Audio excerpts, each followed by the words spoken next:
Des rebonds pour Mercedes avant de passer au débrief. Petite news Mercedes, ça a bien commencé, ce n'était pas aussi bien dans la deuxième séance, mais à peu près comme tous les autres week-ends, je dirais, la voiture rebondit comme une folle, mais je n'ai pas l'impression que nous sommes massivement hors jeu ce week-end.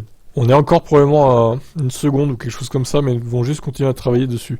Il n'y a pas grand-chose qu'on puisse faire avec ces rebonds, c'est comme ça. Je pense que Georges a pu trouver un peu plus du chrono. Définitivement, de mon côté, il y avait plus à extraire de la voiture. Nous n'avons pas eu un tour clair, et avec les réglages que j'avais beaucoup de blocage de roues. On va devoir corriger ça ce soir et faire de meilleures séances demain.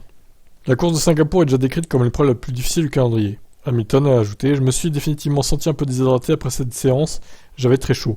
Mais le plus gros problème n'est pas le côté physique, c'est littéralement juste que vous rebondissez tellement que vous avez tout le temps mal à la tête, et c'est une piste très bosselée. Si vous regardez les vidéos embarquées, et si vous voyez mon casque, vous constaterez que je n'ai plus d'ailettes, je les ai perdues. » D'accord, super. Bah ça promet. Alors on rappelle qu'ils ont modifié la façon de mesurer les rebonds, la FIA pour cette course, donc je sais pas trop ce que ça va donner au final.